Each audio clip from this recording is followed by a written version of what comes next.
क्या काशी विश्वनाथ मंदिर को तोड़कर ज्ञानवापी मस्जिद बनाने वाला एक हिंदू राजा था? क्या आपको पता है कि इस मंदिर को सिर्फ एक बार तोड़कर मस्जिद नहीं बनाई है बल्कि 3 बार तोड़ा गया है? तो ये सभी बातें हम डिटेल में जानेंगे सिर्फ 5 मिनट के अंदर। तो इस वीडियो को एंड तक देखें क्योंकि यह वीडियो यूट्यूब की सभी वीडियो से अलग होने वाली है और ये ज्ञानवापी के मुद्दे का और एक वीडियो भी इस चैनल पर आने ही वाला है। तो अगर आप ऐसी ही जानकारी वाली और रहस्यमय वीडियो को देखना चाहते हैं तो हमारी चैनल को सब्सक्राइब करना मत भूलना। और हाँ, और एक बात, मैं वीडियो शुरू करने से पहले बता देता हूँ कि इस वीडियो में कही गई सारी बातें मेरी खुद की नहीं है बल्कि इंटरनेट और आर्टिकल के रिपोर्ट में लिखी गई है। वो सारे आर्टिकल की लिंक डिस्क्रिप्शन में है, तो वीडियो पूरा करने के बाद आप उस आर्टिकल को पढ़ सकते हैं। तो चलो वीडियो को स्टार्ट करते हैं। काशी विश्वनाथ महादेव मंदिर जो शिव जी के 12 ज्योतिर्लिंग में से एक है, इसीलिए ये मंदिर हम हिंदुओं के लिए काफी महत्व रखता है। और इस मंदिर का ही एक भाग जिसकी आजकल न्यूज चैनल और सोशल मीडिया पर काफी ज्यादा चर्चा हो रही है, जिसका नाम है ज्ञानवापी मंदिर, जिसको बाहर से देखने से मस्जिद लग रही है पर ध्यान से देखे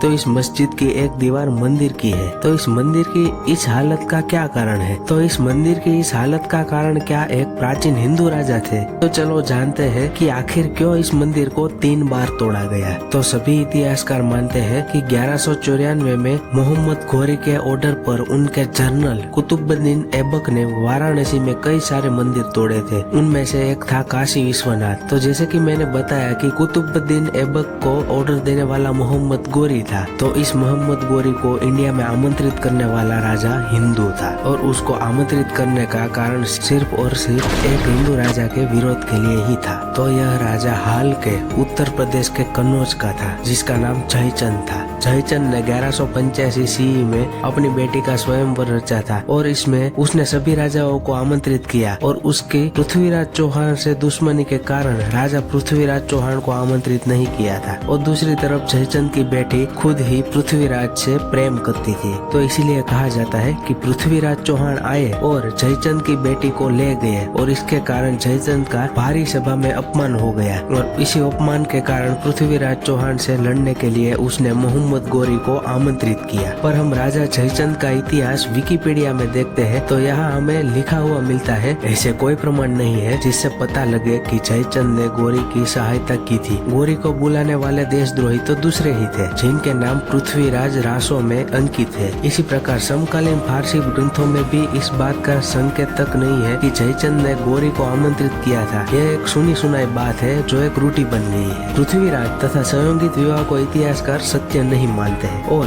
टाइम्स ऑफ इंडिया के एक लेख में भी कहा है, जयचंद द्वारा गोरी को आमंत्रित करने का मिथक कैसे लोकप्रिय हुआ। तराइन की लड़ाई में लगभग 400 साल बाद आईन अकबरी ने जयचंद द्वारा चौहानों के खिलाफ गुरिदों का पक्ष लेने की कहानी फैलाई। आईन अकबरी के बाद इस कथा को कई साहित्य में फिर से लिखा गया। इस प्रकार इसे बिना किसी ऐतिहासिक आधार के मुख्य धारा में धकेल दिया, यानी इसका कोई प्रमाण ही नहीं था। जयचंद ने वो मोहम्मद गोरी को भारत में इनवाइट किया था, तो इस कारण हम यह नहीं कह सकते कि मंदिर एक हिंदू राजा के कारण टूटा है। तो जयचंद कोई गद्दार नहीं थे, वह अपनी अंतिम सांस तक मोहम्मद गोरी के कुतुबुद्दीन ऐबक द्वारा नेतृत्व सेना के खिलाफ लड़ते रहे, लेकिन आखिरकार वह 1194 में चंदावर की लड़ाई में पराजित हो गए। लेकिन उनके हार के बाद भी उनके बेटे हरिश्चंद्र ने मोहम्मद गोरी को हराया और वाराणसी में मुसलमानों ने जितने भी घाट और मंदिर तोड़े वह सब वापस बनवाया। और एक जानने लायक बात यह है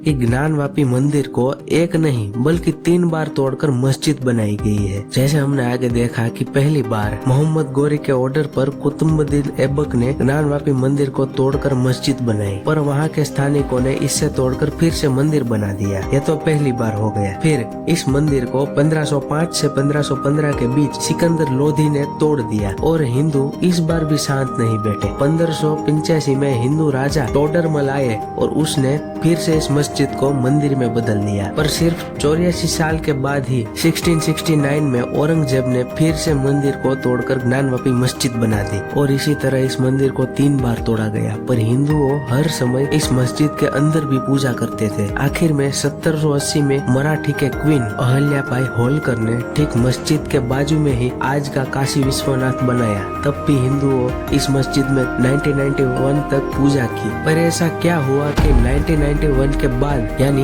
31 साल तक इस मंदिर की पूजा ही नहीं हुई। आखिर क्यों 31 साल तक पूजा ही नहीं हुई ये जानना है तो इस वीडियो का दूसरा पार्ट जल्द ही इस चैनल पर आएगा, तो सब्सक्राइब करना मत भूलना वरना दूसरा पार्ट मिस हो जाएगा।